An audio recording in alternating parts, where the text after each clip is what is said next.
Assalamualaikum warahmatullahi wabarakatuh.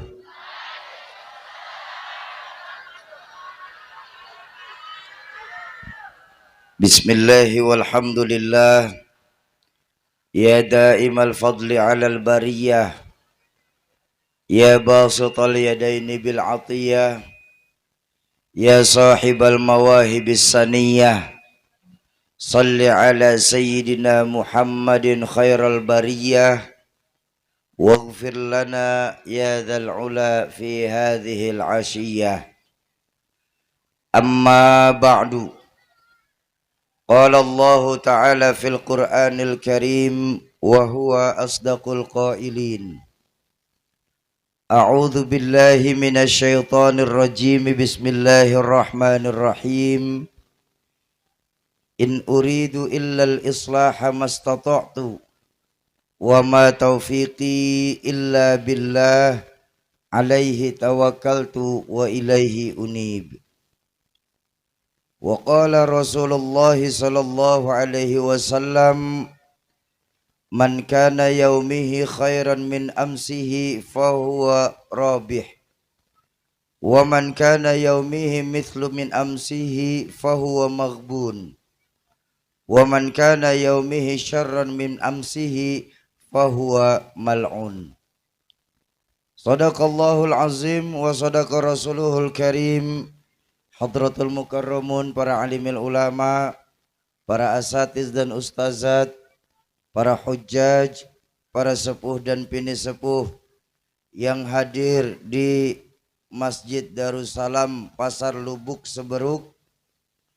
Wabil khusus untuk orang tua saya, Ketua PCNU Romo Yai Haji Anwar Shadiq, Mukarram Yai Abdul Manaf, Yai Abdul Jalil, yang tadi sudah membacakan ayat suci Al-Qur'annya Al-Mukarram Ustadz Imam Sazli, Ketua Panitia peringatan Hari Besar Maulid Baginda Nabi Besar Muhammad sallallahu alaihi wasallam, Mukarram Ustadz Zainal Arifin.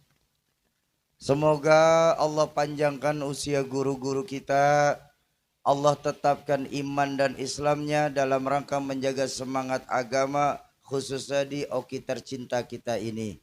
Amin ya rabbal. Yang saya hormati para tokoh-tokoh masyarakat, tokoh-tokoh kepemudaan, tokoh-tokoh adat, wabil khusus Bapak Kepala Desa Lubuk Seberuk, Bapak Mujaini SH, Bapak Kapolsek, Bapak Sayroji, segenap keluarga besar NU Fatayat Ibnu Ansor dan Bansar Lubuk Seberuk, segenap tim perjalanan dari Safari Dakwah Yayasan Kampung Zikir Madani, Ustadz Gontar, Bang Nofri dan Gus Eko, bapak-bapak, ibu-ibu, para calon penghuni surganya Allah yang dicintai Allah Subhanahu wa ta'ala. Pertama-tama saya minta maaf atas keterlambatan saya hadir di tempat ini dikarenakan telah terjadi dua musibah atas ketentuan Allah. Pertama, tadi sore sekitar jam 4 kami telah terjadi kecelakaan lantas. Mobil yang kami tumpangi menyundul orang. Alhamdulillah nyundulnya nggak terlalu berat, cuma lumayan. Yang kedua, musibah di lingkungan tempat saya tinggal telah terjadi kebakaran besar yang innalillahi wa inna ilaihi raji'un sampai memakan korban. Cuma alhamdulillah keluarga besar kami semua dalam keadaan sehat walafiat. Jadi namanya terlambat, saya percaya bahwa terlambat masih lebih baik daripada tidak datang sama sekali. Itu dalilnya orang yang terlambat soalnya. Bapak Ibu, alhamdulillah di tengah kesibukan kita masing-masing sesuai dalam pekerjaannya, kita masih dikasih kesempatan nikmat dalam memperingati maulidnya baginda Rasulullah sallallahu alaihi wasallam. Menurut satu catatan sejarah, Jumlah seluruh nabi yang diutus Allah ke dunia ini lebih dari 130.000 nabi. Dari 130.000 nabi tersebut, dipilihlah sama Allah menjadi 25 nabi yang harusnya kita umat Islam ini wajib kenal. Mulai dari Nabi Adam, Nabi Sis, Nabi Yunus, Nabi Sulaiman, Nabi Daud, Nabi Yakub, sampai Nabi kita Muhammad. Dari 25 Nabi yang harusnya wajib dikenal sebagai umat Islam ini, dipilih lagi sama Allah menjadi 5 Nabi dan Rasul yang biasa kita kenal di sini dengan julukan Ulul Azmi. Siapa ulul azmi? Nabi Nuh, Nabi Isa, Nabi Musa, Nabi Ibrahim, dan Nabi kita Muhammad. Dari 5 Nabi dan Rasul ulul azmi ini, masih dipilih lagi sama Allah menjadi 4 besar. 4 yang paling terbaik perjuangannya, tersabar menghadapi umatnya, terbaik akhlaknya. 4. Berapa? 4.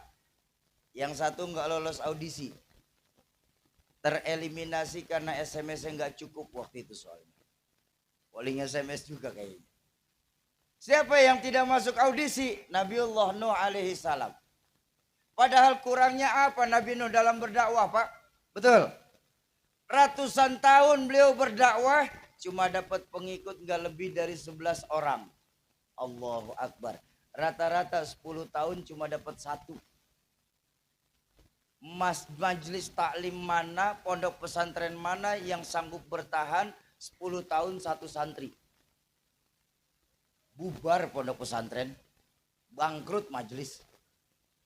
Tapi lihat Nabi Nuh, umatnya yang didakwahi itu kurang ajar, bandel, bajingan, tengik. Bagaimana enggak bajingan tengik? Lalu saat didakwahkan itu tentang tauhid, dia tekep erat-erat kupingnya para umat Nabi Nuh itu.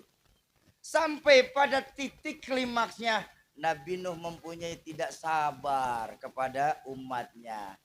Beliau berdoa kepada Allah apa? Rabbi la tadhar alal ardi minal kafirin dayyara. Ya Allah, kalau kayak begini saya nggak kuat ya Allah. Tinggal habisin aja, habisin umat orang kafir ya Allah. Habisin.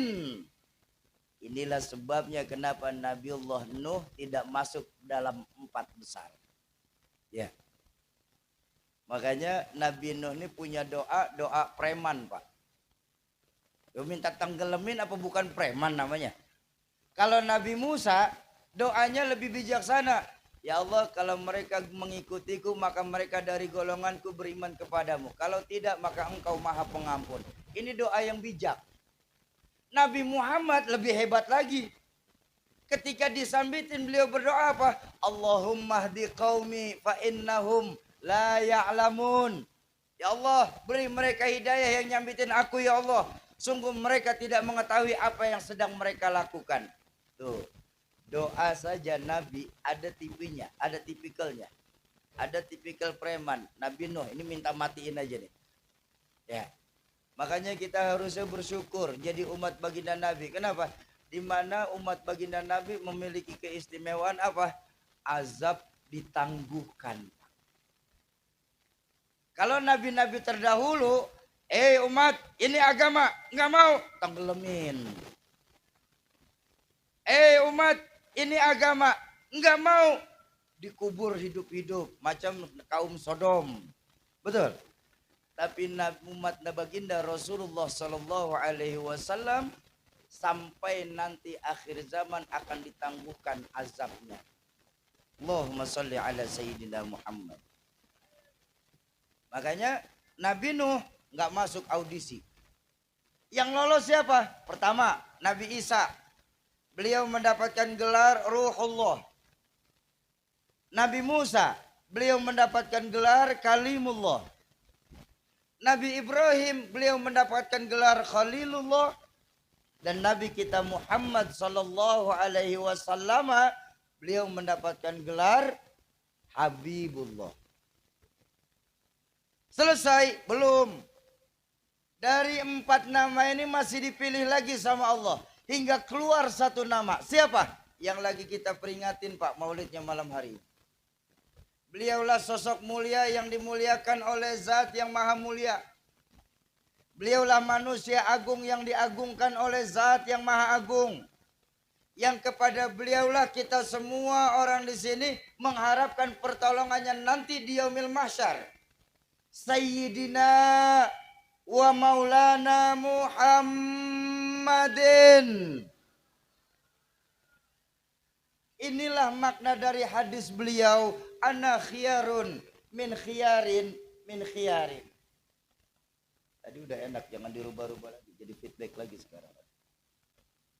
Tes. Ya. Sampai mana saya barusan? Aku ne pilihan dari pilihan dari pilihan. Ayo kita lihat. Kenapa sih baginda Nabi menjadi sosok manusia pilihan? Bapak Ibu, 13 tahun awal-awal perjuangan beliau di kota Mekah cuma untuk menanamkan nilai-nilai keimanan. Nggak boleh.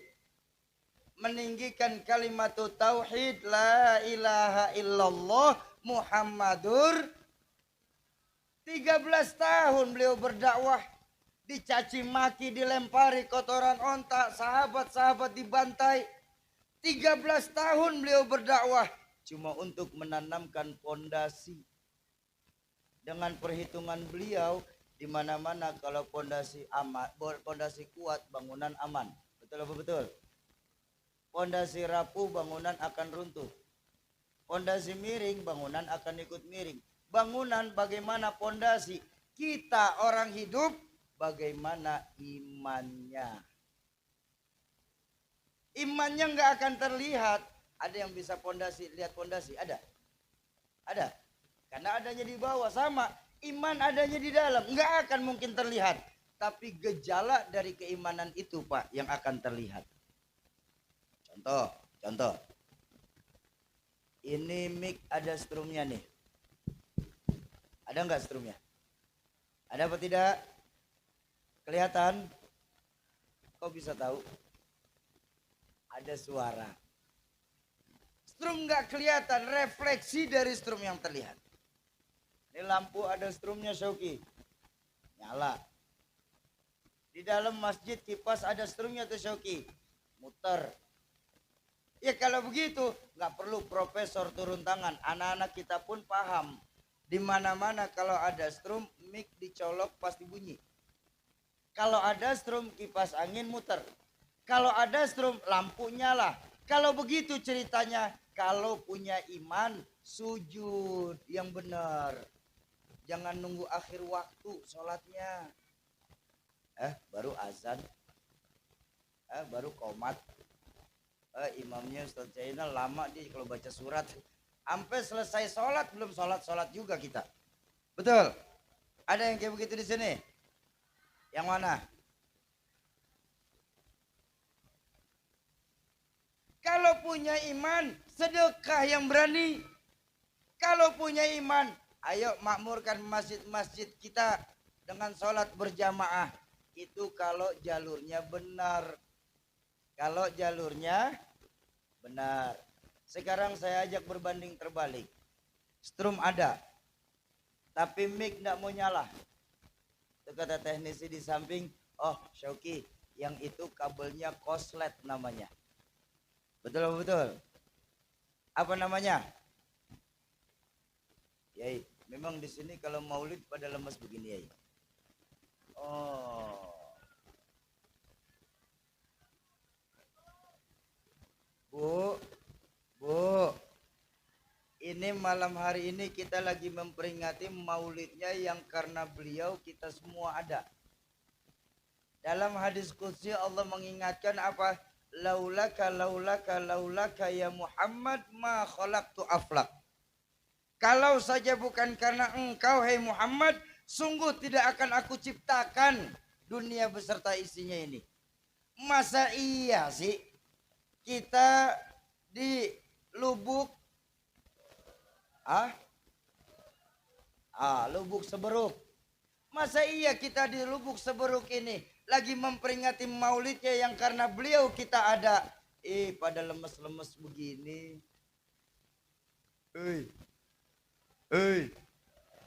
Mau semangat? Mau semangat? Saya minta ulang. Strum ada, tapi mic enggak mau nyala. Itu namanya Alhamdulillah ya. Bukan saya saja yang teriak. Strum ada, kipas angin enggak mau muter. Kipasnya Strum ada, lampu enggak mau nyala. Lampunya ngaku beriman tapi enggak mau sujud. Itu namanya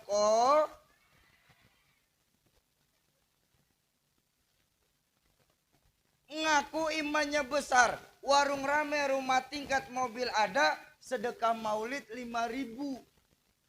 Itu namanya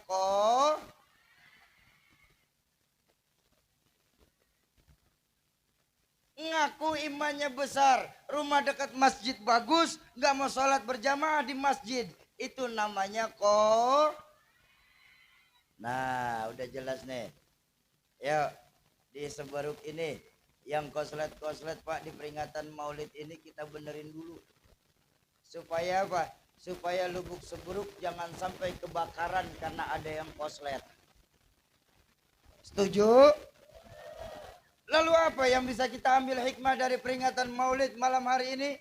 Bapak Ibu, mengambil keberkahan dari ilmu guru-guru saya, izinkan malam hari ini saya hanya ingin menyampaikan sebuah hadis saja untuk kita renungkan baik-baik. Bu, jadi malam hari ini saya nggak ngomong panjang lebar nggih. Cuma nyampaikan satu hadis saja. Insya Allah 15 menit selesai. Dipotong 10 menit untuk pembukaan, berarti waktu saya ngomong sisa 5 menit. Wes dengerin we.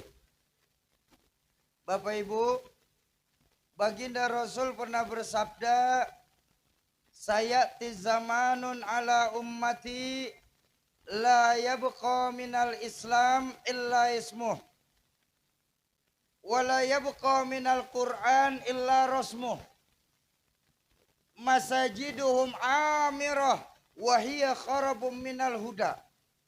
Akan datang nanti zamannya di tengah-tengah umatku ini, di mana saat itu kata baginda Nabi, Islam hanya dikenal sebatas cerita saja.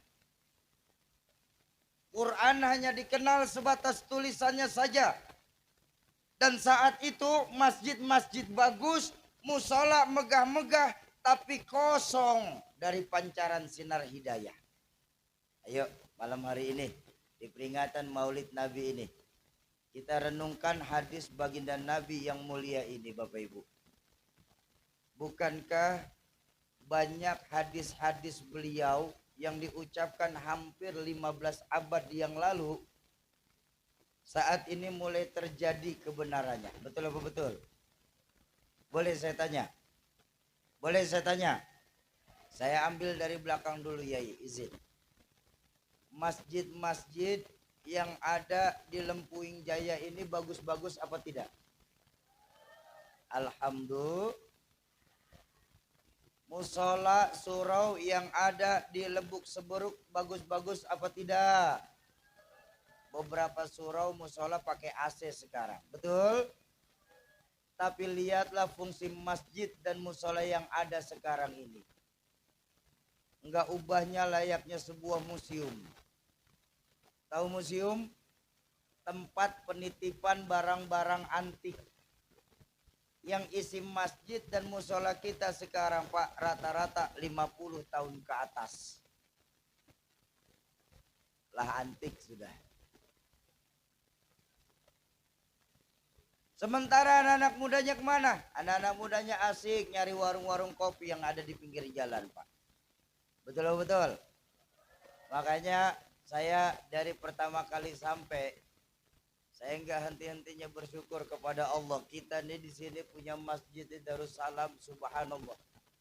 Masjid kita nih bagus, besar, baru selesai renovasi belum lama ya. Alhamdulillah, kegiatan beragamanya juga jalan terus kan. Sebagai kultur NU, peringatan Maulid ada, betul. Peringatan Isra Mi'raj buat, betul. Terus peringatan Muharram juga santunan yatim pada ikut, betul. Ada majelis taklim ibu-ibunya, betul. Alhamdulillah. Bahkan tadi kata guru saya, alhamdulillah Syauki, Darussalam pun untuk sholat berjamaah selalu penuh. Terutama subuh, kata beliau. Ya saya tahu, saya subuh sering lewat sini kok. Kalau udah subuh saya lihat Darussalam penuh Pak, sampai keluar. Tidak ada yang masuk. Keluar semua.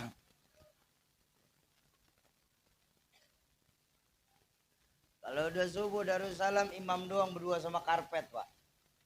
Yang azan dia, yang qomat dia. Yang matiin lampu masih imam. Imam borongan. Ini maaf. Ini nyengir tapi mikir nih ya. Secara jujur Pak, saya ngiri Pak.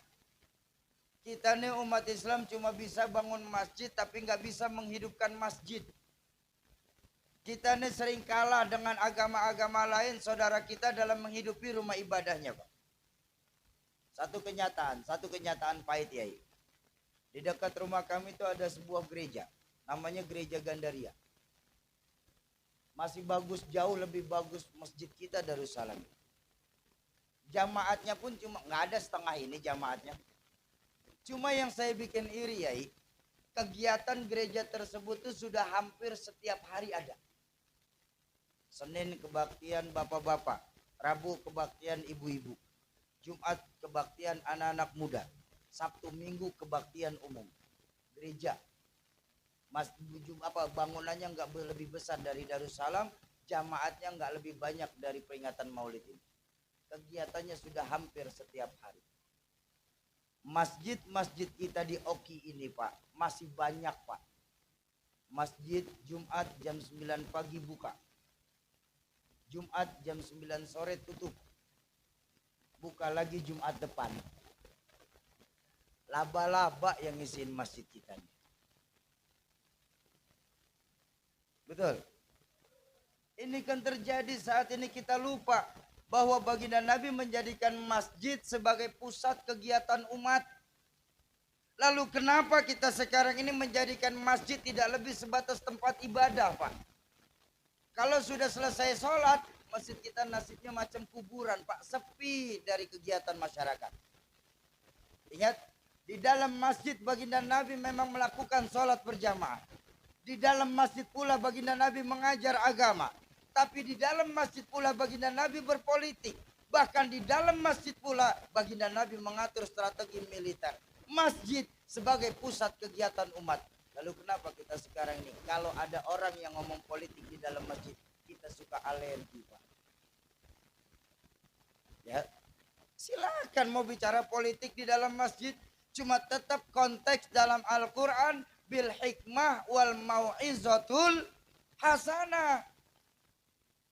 Pak, Bu, ini sekarang sudah mulai terjadi nih.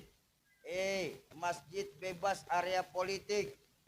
Politik itu kotor, masjid itu suci. Maaf Pak, maaf.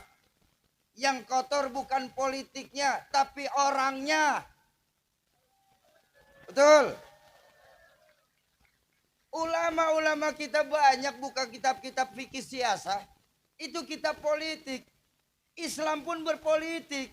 Cikal bakal politik Islam ketika Allah mengajarkan kepada kita, fas'alu ahla dzikri in kuntum la ta'lamun. Kalau emang nggak ngerti, tanya sama ahlinya. Betul. Makanya Islam itu berpolitik. Cuma politik Islam beda dengan politik Indonesia. Politik Islam cuma dua warnanya, hitam putih. Politik Indonesia abu-abu. Iya kan? Kan kelihatan nih sebentar lagi mau masuk tahun politik, abu-abu semua nih. Mereka para calon-calon anggota dewan baru ingat kita ketika mau pemilu doang.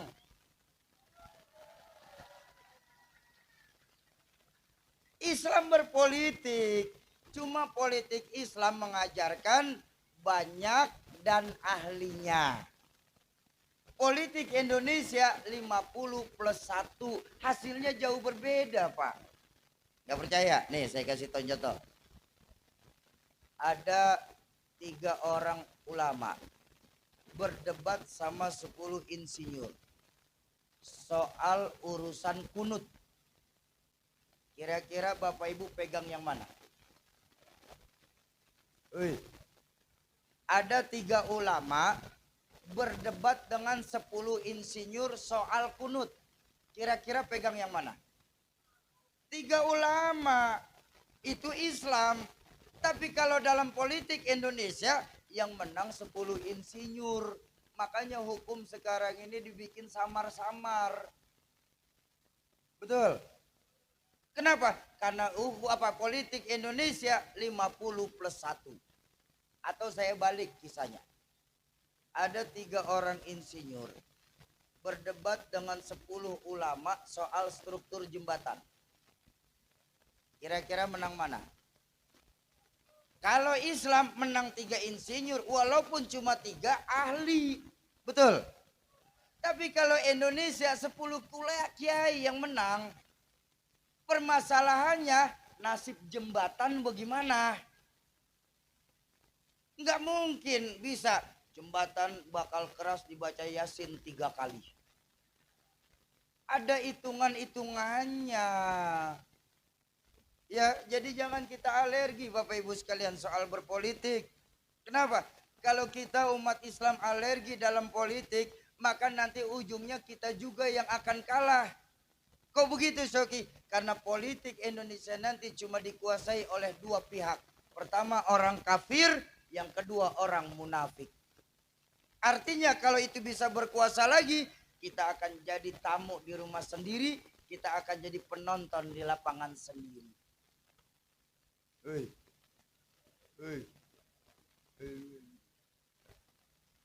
Lu kata siapa Islam gak berpolitik? Ini maaf. Sejarah mencatat Bapak Ibu sekalian. Sejarah mencatat.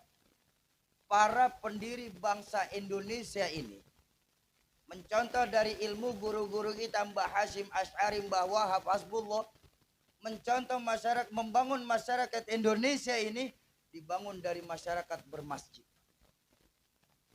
Gak percaya? Ayo kita lihat. Pertama, masyarakat bermasjid. Siapapun masuk masjid, copot sendal, buka sepatu. Betul apa betul? Enggak ada warga negara kelas 1 ketika di dalam masjid, semua sama. RT masuk masjid, buka sendal teh. Kades masuk masjid, buka sepatu. Des. Gubernur masuk masjid, buka sepatu.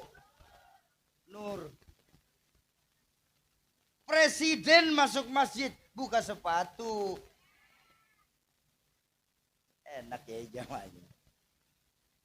Lihat, nggak ada warga negara kelas 1 Pak di dalam masjid, semua sama. Nah, para pendiri bangsa kita ingin mencontoh seperti itu Pak. Apa yang mau dicontoh? Nggak ada warga negara kelas 1 di dalam hukum Indonesia. Semua harus sama ketika berhadapan dengan hukum. Betul atau betul? Lalu kenapa kita merasa belakangan ini hukum seperti dibuat kayak pisau? Tahu pisau? Tajam ke bawah, tumpul ke atas. Kalau kita orang kecil punya salah, hukum cepat benar ditegakkan. Yang besar punya salah, hukum pura-pura merem dan tidak melihat. Ini yang nyakitin perasaan kita. Dibangun masyarakat bermasjid. Jadi kata siapa Islam gak boleh berpolitik? Sudah copot sendal? Sudah. Buka sepatu? Sudah. Masuk kita ke dalam masjid. Kalau sudah di dalam masjid, kita nggak pernah sibuk dari mana kita berasal. Betul kan? Yang penting kemana kita menghadap. Ibu dari mana? Saya dari timur, Syauki. Madep barat, Bu. Ya kan kiblat kita barat. Abang dari mana? Saya dari utara. Madep barat, Pak. Bapak dari mana? Saya dari timur, selatan, madep barat. Mbah dari mana mbah? Kalau dari barat, ya madep barat juga mbah. Nggak ada urusan. Kenapa? Karena di dalam masjid sebagai muslim kita diikat dengan akidah. Kita mengarah ke arah yang sama. Menyembah Allah Tuhan yang sama. Mengikuti manasik Nabi yang sama. Melakukan gerakan yang sama. Sampai bacaannya pun sebagai muslim kita diikat dengan akidah. Tapi jangan lupa, sebagai bangsa kita sudah kontrak lewat Sumpah Pemuda. Kita mau bersatu nusa, satu bangsa, satu bahasa. Itulah Indo. Makanya dikemas oleh Mbah Hasyim Asy'ari rahmatul abror, hubbul waton minal wa bi ayyi ala'i rabbikuma. Jadi siapa bilang kita nggak boleh berpolitik? Makanya sebentar lagi kita mau masuk tahun politik nih. Ya, saya mau pesan baik-baik.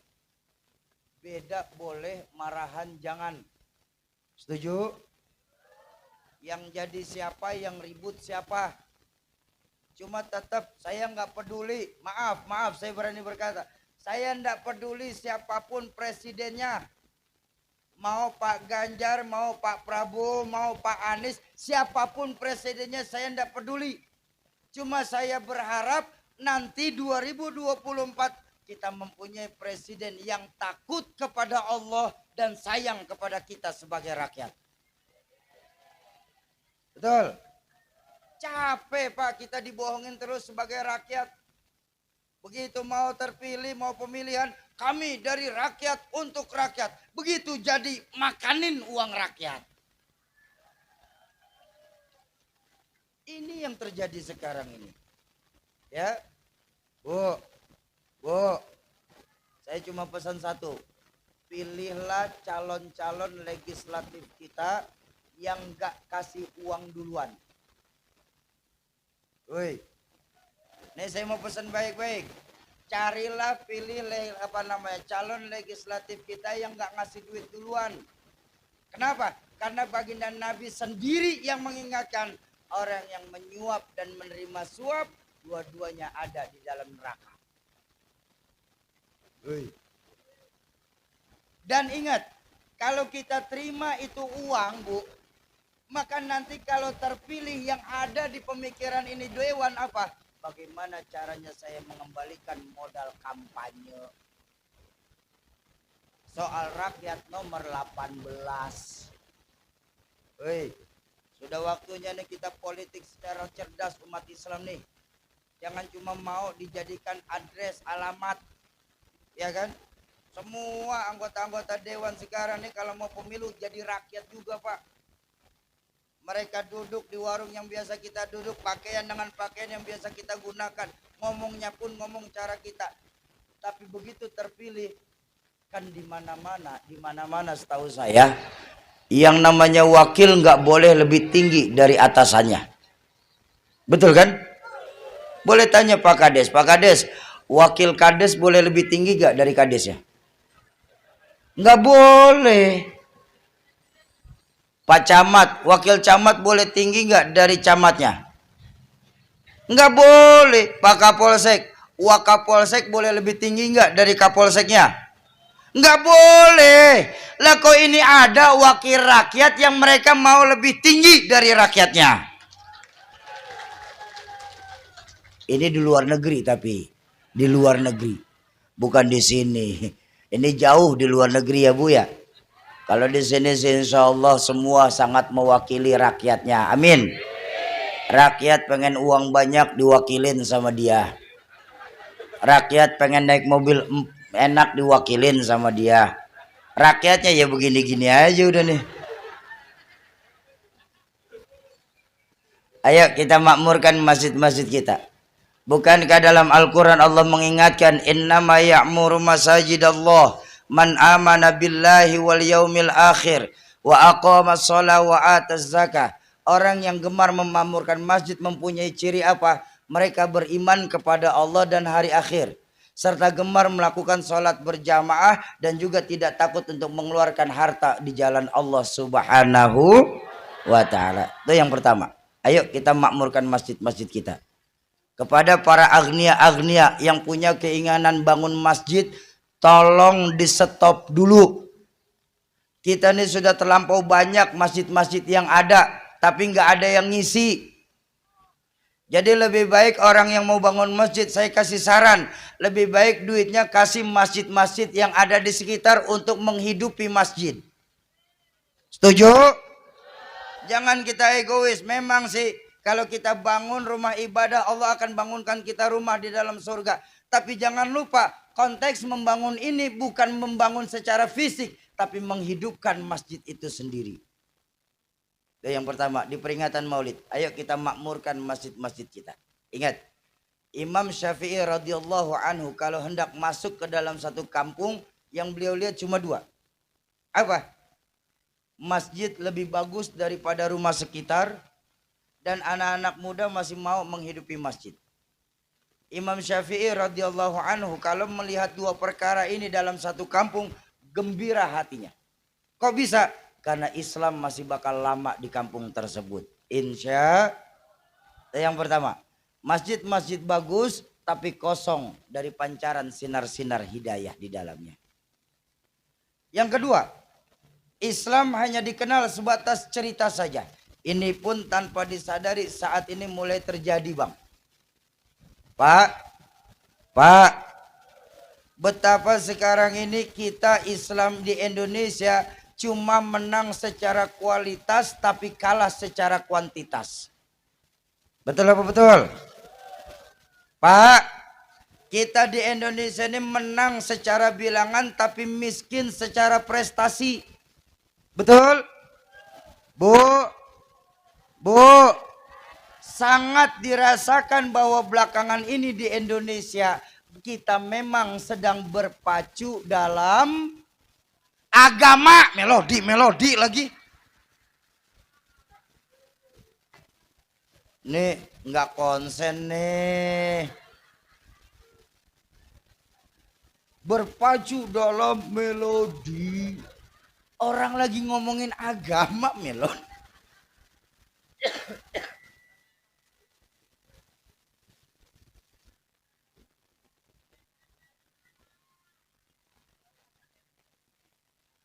Coba kita lihat sekarang ini, Kiai. Mohon maaf, Kiai. Kita sekarang ini sangat terasa bahwa Islam sedang mengalami kemunduran secara signifikan di Indonesia ini. Dan hebatnya kita apa? Kita umat Islam lebih sering mencari kambing hitam atas kemunduran Islam daripada ngobatin dalam diri Islam itu sendiri. Saya berani berkata, kalaupun memang ada pengaruh agama-agama lain di luar Islam, dalam kemunduran Islam itu sedikit sekali Pak jumlahnya. Kan mereka nggak bakal berani nyerang Islam secara terang-terangan. Makanya guru saya Al-Mukarram Mu'alim Fakhruddin Al-Bantani, beliau mengajarkan begini. Belakangan ini Syauki, yang membuat Islam mundur di Indonesia, ini kata guru saya nih, itu dikarenakan 3 faktor dalam diri umat Islam itu sendiri. Jadi daripada kita nyalahin agama-agama orang lain, Pak, lebih baik kita obatin dulu dalam diri kita, Pak. Yang menyebabkan Islam mundur di Indonesia ini dikarenakan 3 faktor dalam diri umat Islam itu sendiri. Apa? Yang pertama yang menyebabkan Islam mundur apa? Akibat diamnya orang-orang alim di antara kita. Ini yang membuat Islam mundur. Coba lihat sekarang, Pak. Akibat orang alim pada berdiam diri, maka efeknya apa? Kemaksiatanlah merajalela. Betul apa betul? Minuman keras sekarang udah macam minum teh, Pak. Orang pede aja minum minuman keras di pinggir jalan. Betul. Judi udah nggak perlu lagi nyari lapak, Pak. Di handphone sekarang bisa main judi. Sementara pelacuran makin tersebar luas di sekitaran kita. Soki, orang alim itu apa ulama? Bukan harus ulama orang alim itu, Pak. Orang alim di sini apapun konteks pekerjaannya, selama beliau berani beramar ma'ruf nahi munkar. Banyak kita sekarang ini umat Islam cuma bisa berani amar ma'ruf. Tapi ketika disuruh nahi munkar, kita sering maju mundur layaknya Sahrini. Betul? Pak polisi, apabila dia berani beramar ma'ruf nahi munkar, maka polisi itu seorang ulama. Seorang alim. Dewan yang berani beramar ma'ruf nahi munkar, maka dewan itu alim. Konteks kealiman di sini, merekalah yang berani beramar ma'ruf nahi munkar. Kalau nak amar ma'ruf semua orang berani, Pak. Apalagi saya. Ayo kita sholat. Ayo kita sedekah. Ayo kita hidupkan Al-Quran. Ayo kita baik sama tetangga. Itu amar ma'ruf. Tapi ketika bertemu dengan nahi munkar, Pak. Ustaz, apa? Di sana ada yang lagi mabuk-mabuk. Ada ponakan saya di sana. Ponakan. Pak polisi, apa? Itu di sana ada yang main judi besar-besaran. Backingannya teman saya di sana. Temen. Jujur, Bapak Ibu, saya teringat sebuah hadis qudsi di mana Allah pernah berfirman begini. Laula syuyukhan rukka wa sibyanan rudda wa bahaiman rutta la sabba alaikumul azaba sabba. Sungguh kata Allah, inilah ahammu bi'adzabi ibadi. Sungguh aku ini sudah muak ngelihat tingkah laku manusia yang ada di lubuk seberuk ini, Pak. Aku ini pengen marah, aku pengen turunkan azab di tengah-tengah kalian. Tapi begitu melihat 3 perkara kata Allah, murkaku surut, azab aku tarik kembali. Subhanallah. Kita utang jasa, Pak, sama 3 perkara ini, Pak. Karena 3 perkara inilah Allah belum turunkan bencana di tengah-tengah kita, Pak. Siapa yang meredam murka Allah saat itu? Pertama, dalam hadis qudsi dijelaskan, yang meredam murka Allah itu pertama, syuyukhan rukka. Orang tua yang tengah malam sujud, nangis di hadapan Allah. Tuh yang meredam murka Allah, Bang. Bang, di saat kita asik berbuat maksiat, orang tua kita, guru-guru kita bangun di sepertiga malam, sujud mohon ampunan warga di lubuk seberuk ini. Kita utang jasa sama beliau-beliau. Ya, Bu? Bu? Saya tahu suami ibu sering bangun tengah malam kan ya? Ngapain?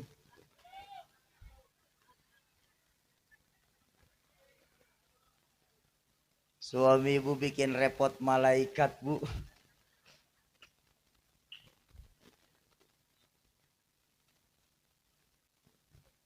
Dikira malaikat mau tahajud, nguyuh aja. Bu. Kacau benar suami ibu ya, Bu ya. Malaikat aja dibohongin apalagi ibu. Tuh yang pertama. Syuyukhan rukka. Orang tua yang tengah malam sujud, nangis di hadapan Allah. Kita utang jasa sama guru-guru kita. Kita utang jasa sama orang tua kita, Bang.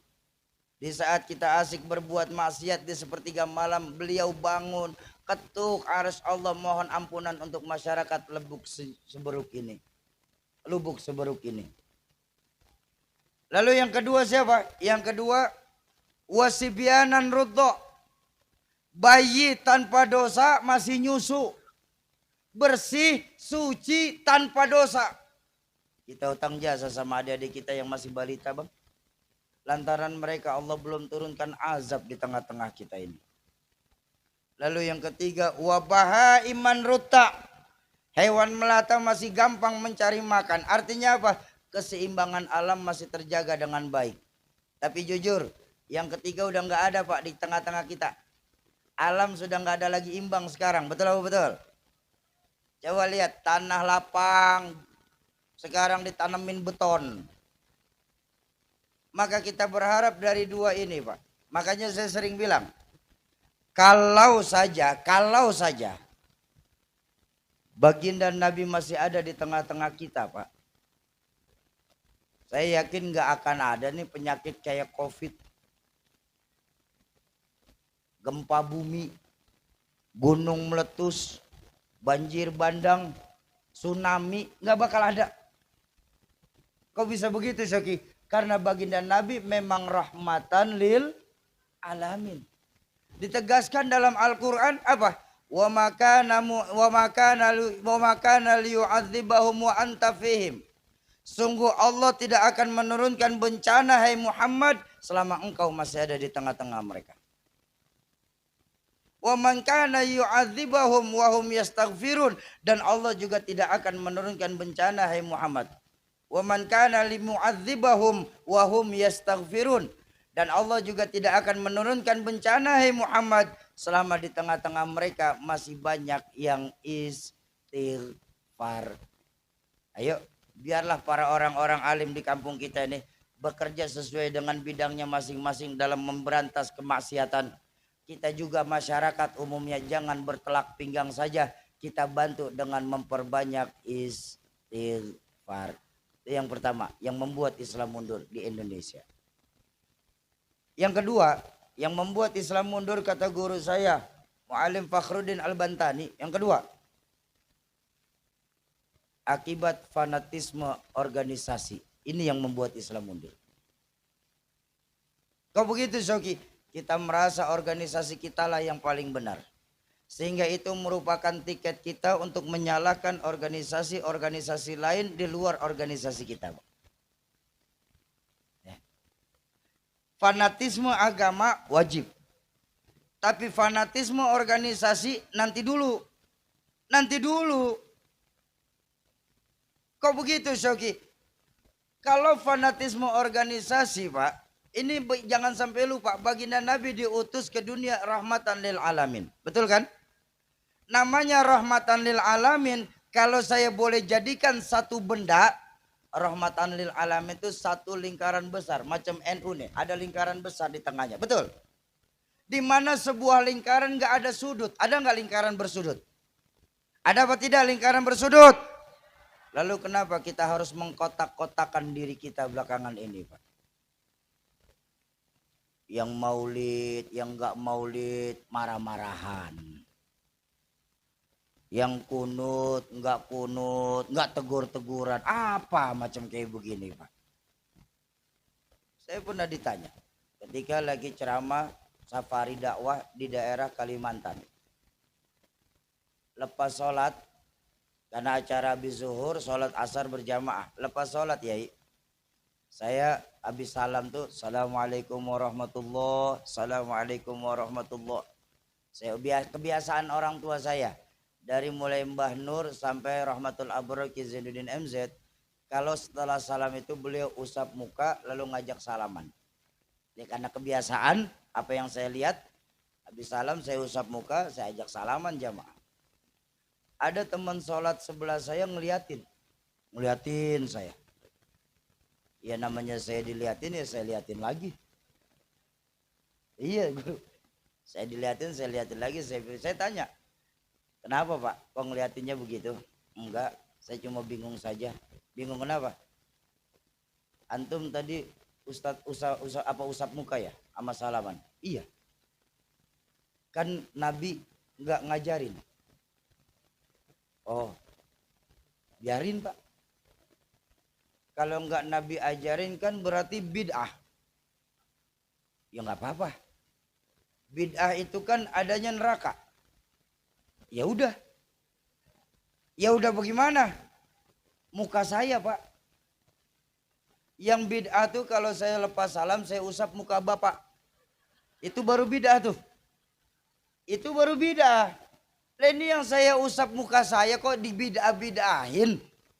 Saya bilang, Bang, saya usap muka itu selepas salam kedua, artinya di luar salat. Di luar salat. Bahkan kalau kita ngaji fikih, salam kedua dalam salat hukumnya apa? Sunnah.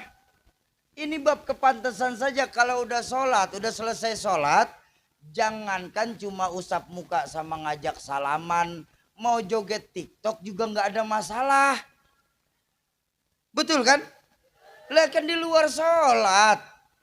Dan ingat saya bilang bang, baginda Nabi mengajarkan ketika kita mufasahah salaman itu, selama tangan kita masih berjabat, selama itu pula Allah gugurin dosa di antara keduanya.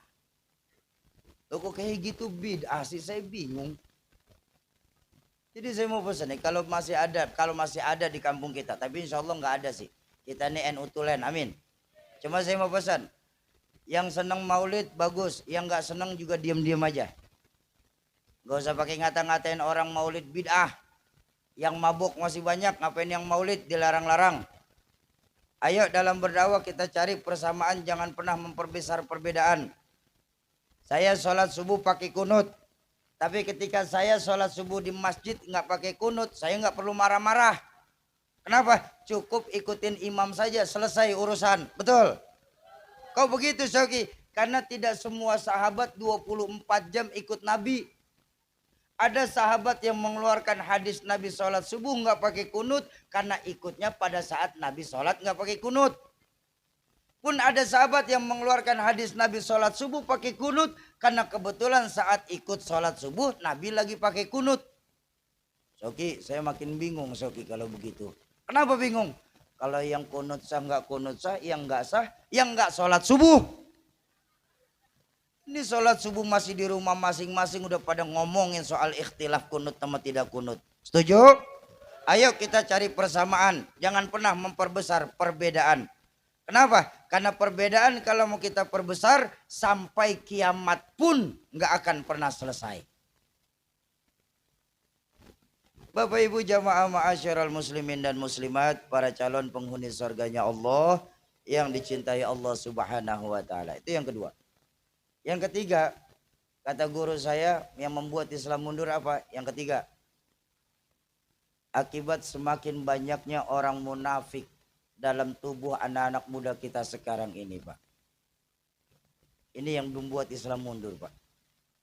Banyak sekarang ini orang belajar agama itu sudah tidak lagi menggunakan sanad keguruan yang mutawatir. Banyak dari anak-anak kita, Pak, sekarang ini dengan dalih kemajuan teknologi, belajarnya sama Mbah Google. Ngajinya sama Ustazah YouTube. Soki berarti jelek ngaji dalam internet. Saya nggak bilang jelek Pak. Internet itu bagus selama kita punya sanad guru. Kenapa? Karena hal-hal yang tidak kita pahami dalam internet masih bisa kita tanya lewat guru kita. Kalau dalam internet kita nggak punya guru, maka yakinlah apapun yang tertulis dalam internet kita akan telan mentah-mentah. Iya kalau benar. Kalau salah? Iya kalau salahnya sendiri. Udah salah ngajak orang banyak. Ini loh yang dalam hadis baginda Nabi menjelaskan. Dolu fadolu. Sesat bahkan bisa menyesatkan. Mumpung masih banyak ulama-ulama kita di sini. Ini kan akibat anak-anak muda dijauhkan dari agama. Makanya sekarang ini banyak anak-anak muda kita Pak. Berpikirnya cuma sebatas logika bukan iman. Ya. Padahal dalam agama Bu, ada hal yang bisa dijelaskan tapi juga banyak hal yang nggak bisa dijelaskan. Kalau dalam agama semua bisa dijelaskan, nggak perlu agama, perlunya ilmu pengetahuan. Pun kalau dalam agama semua nggak bisa dijelaskan, bukan agama tapi dongeng. Dalam agama ada hal yang bisa dijelaskan, tapi juga banyak hal yang tidak bisa dijelaskan. Ketika bertemu dengan hal yang tidak bisa dijelaskan, bisa ditangkap dengan nilai-nilai keimanan. Satu contoh. Akibat logika tidak didasari dengan agama. Saya pernah baca sebuah buku milik orang tua saya. Buku sains, buku pengetahuan. Yang ditulis oleh seorang profesor Amerika bernama Profesor Dr. Arthur Clarke. Di buku ini Profesor Arthur Clarke itu menulis Pak, memprediksi kemajuan teknologi di masa yang akan datang untuk umat manusia. Kata beliau, kata Arthur Clarke dalam bukunya ini, nanti tahun 2010-2020 anak-anak kita sudah nggak wajib lagi datang ke sekolahan untuk belajar. Kenapa? Karena nanti tahun 2010-2020 akan ditemukan mechanical of educator, mesin pengajar. Terjadi nggak sekarang? Terjadi. Ada mesin yang bernama internet. Tinggal buka apa aja seret, jadi selesai. Betul. 2022 kemarin kita terbukti anak-anak kita belajar dari rumah, Pak. Nggak datang lagi ke sekolahan. Satu, kebukti ucapannya itu Arthur Clarke. Logika. Lalu kata Arthur Clarke, nanti tahun 2030-2040 manusia sudah bisa mendekati kecepatan cahaya. 15.000 km per jam. Sekarang ini kita masih kecepatan suara 3.000 km per jam. Nanti 2030-2040 kata Arthur Clarke, kita sudah mendekati kecepatan cahaya. Terjadi lagi sekarang. Lalu nanti 2050-2060 kita manusia sudah bisa melakukan perjalanan antar planet, interflight sailor. Bu, kalau ibu lagi bosan di Sebuluk ini, ibu besok bisa piknik ke Mars, ke bulan, ke Pluto. Tuh, ini buku ditulis tahun 90-an, Pak. Arthur Clarke ini nulis. Dan sekarang terjadi. Seorang multimilioner asal Amerika bernama Elon Musk. Dia sedang menciptakan sebuah roket yang bisa mengantarkan manusia pulang pergi dari bumi ke bulan, bulan ke bumi. Subhanallah. Tahun 90 orang luar negeri sudah memikirkan bagaimana cara hidup di bulan. Kita di sini masih pusing memikirkan bagaimana cara hidup dari bulan ke bulan.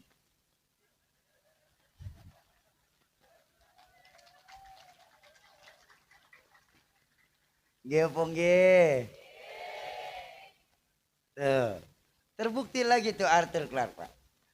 Nah, puncak ilmu pengetahuan kata Profesor Arthur Clarke terjadi di tahun 2100.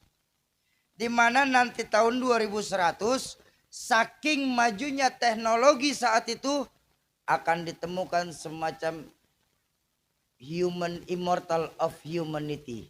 Sistem kekebalan abadi. Jadi kata Arthur Clarke, nanti saking majunya teknologi tahun 2100 nanti akan ditemukan semacam pil anti malaikat maut. Nah, kalau sudah sampai sini kelihatan kurang ajarnya kita sebagai manusia tidak mau melibatkan Tuhan. Betul. Allah sudah mengingatkan dalam Al-Quran 15 abad yang lalu, kalla innal insana layadgha ar-ra'ahus. Jangan suka begitu. Kalian manusia ini sering lupa diri ketika posisi berada di puncak. Ya puncak apapun, puncak kekuasaan, puncak kejayaan, puncak kekayaan, lebih-lebih puncak ilmu pengetahuan. Makanya yuk mumpung. Ya, tanamkan kembali nilai-nilai agama semenjak dini dalam rumah tangga kita, Bu. Jangan sampai generasi-generasi muda Islam kita di sini nanti terkena yang namanya penyakit munafik. Munafik ini lebih bahaya daripada kafir. Bahkan dalam surah Al-Baqarah saja awal-awal itu Allah menjelaskan ciri-ciri orang beriman di 4 ayat. Alladzina amanu dan seterusnya. Ciri orang kafir cuma 2 ayat. Tapi ciri orang munafik 8 ayat. Ini loh bahayanya orang munafik. Makanya ayo kita kembalikan lagi nilai-nilai keimanan kita, Pak. Wariskan kepada anak cucu kita. Kenapa? Karena intan yang paling mahal, mutiara yang paling berharga itu nilai-nilai iman. Ya Bu, ingat. Al-baitu madrasatul ula. Rumah itu pesantren pertama buat anak-anak kita.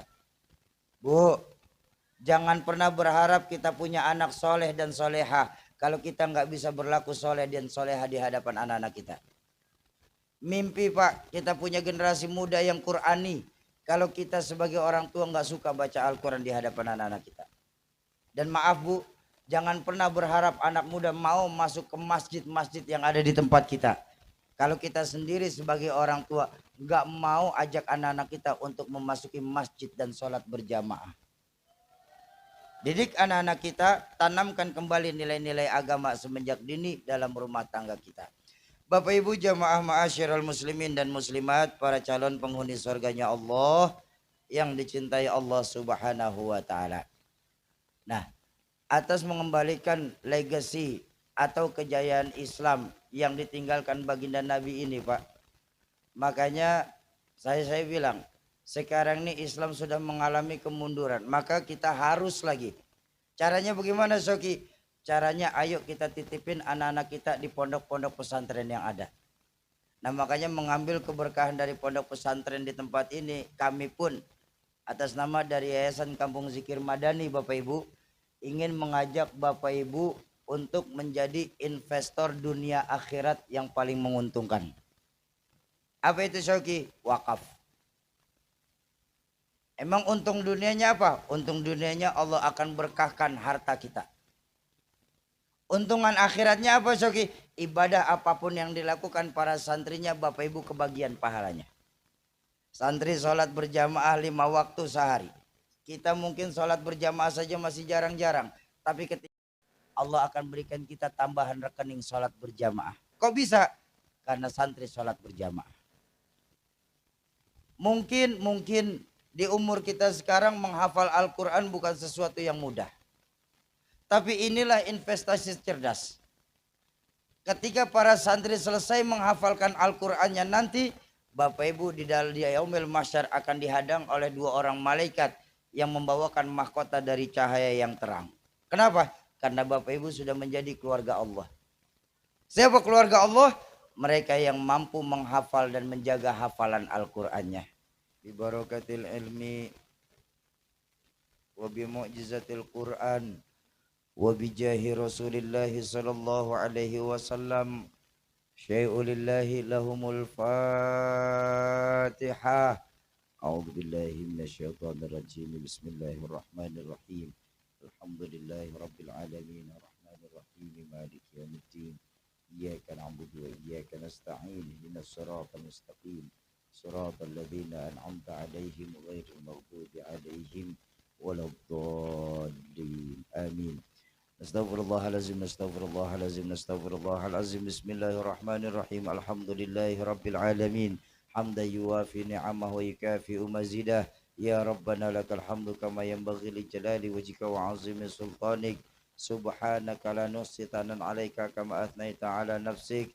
Allahumma shalli wa sallim wa barik wa 'azzim wa karim 'ala sayyidina Muhammad sayyidi kulli mawjud wa asbabi kulli mawjud wa 'ala alihi wa sahbihi wa man tabi'ahum bi ihsanin ila yaumil maw'ud.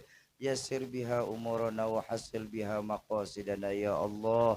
Allahumma bi barakatil ilmi wa bi syafa'atil ilmi wa bi mu'jizatil ilmi iftah lana abwabal khair wa abwabal barakah wa abwabal ni'mah wa abwabal rizqi wa abwabal quwwah wa abwabal sihah wa abwabal salamah wa abwabal afiyah wa abwabal jannah. Allahumma afina min kulli bala'i dunya wa adzabil akhirah wasrif anna bihaqqil qur'anil azim wa nabiyyikal karim syarrad dunya wa adzabil akhirah. Ghafarallahu lana wa lahum birahmatika ya arhamar rahimin. Allahumma ya mujibad da'i ya mughithal mustaghith ya rahimad dha'if ajib da'watana wa ajil biqada'i hajatina ya aziz ya ghafar ya rabbal alamin. Allahumma antal muhyi wa antal mumit wa antal khaliq wa antal bari wa antal mubtali wa antal muafi wa antal syafi ya Allah. Khalaqtana mimma in mahin waj'alna fi qararin makin ila qadarin ma'lum. Allahumma inna nas'aluka bi asma'ikal husna wa sifatikal uliya ya man biyadihil ibtila wal mu'afata wa shifaa wad dawa. Nas'aluka bi mu'jizatin nabiyyuka Muhammadin sallallahu alaihi wasallam wa barakata khaliluka Ibrahim alaihi salam wa hurmata kalimuka Musa alaihi salam. Ishfi man amradal muslimin min ahli waqfil ma'had fi adam makan kulliha ya Allah bijahi kalamikal qadim وبجاه رسول الله صلى الله عليه وسلم كفى بالله وليا وكفى بالله نصيرا رب اغفر لنا ولوالدينا وارحمهم كما ربونا صغارا ولجميع المسلمين والمسلمات والمؤمنين والمؤمنات الأحياء منهم والأموات إنك سميع الدعاء اللهم اغفر لأمة سيدنا محمد اللهم ارحم أمة سيدنا محمد اللهم انصر أمة سيدنا محمد اللهم اجبر أمة سيدنا محمد اللهم استر أمة سيدنا محمد اللهم أصلح لأمة سيدنا محمد ربنا هب لنا من أزواجنا وذرياتنا قرة أعين واجعلنا للمتقين إماما ربنا آتنا من لدنك رحمة وهيئ لنا من أمرنا رشدا ربنا ظلمنا أنفسنا وإن لم تغفر لنا وترحمنا لنكونن من الخاسرين ربنا آتنا في الدنيا حسنة وفي الآخرة حسنة وقنا عذاب النار وصلى الله على سيدنا محمد وعلى آله وصحبه وسلم سبحان ربك رب العزة عما يصفون وسلام على المرسلين والحمد لله رب العالمين. Mudah-mudahan kumpulnya kita pada malam hari ini di masjid mulia ini sebagai pertanda Allah akan kumpulkan kita di dalam surga-surganya Allah. Allah akan juga kumpulkan kita di dalam telaga-telaganya baginda Rasulullah sallallahu alaihi wasallam, dan Allah juga akan kenal kita semua sebagai umat baginda Rasulullah sallallahu alaihi wasallam. Terima kasih kepada segenap Mbah Yai, Mbah Romo Yai yang sudah membolehkan kami untuk mengisi safari dakwah pengumpulan para puwakaf pondok pesantren di Masjid Mulia ini. Jumpa lagi di lain kesempatan, insyaallah. Mohon maaf apabila ada kesalahan ucapan. Usikum wa nafsi bitaqwallah. Assalamualaikum warahmatullahi wabarakatuh. Allahumma arhamna bil Qur'an.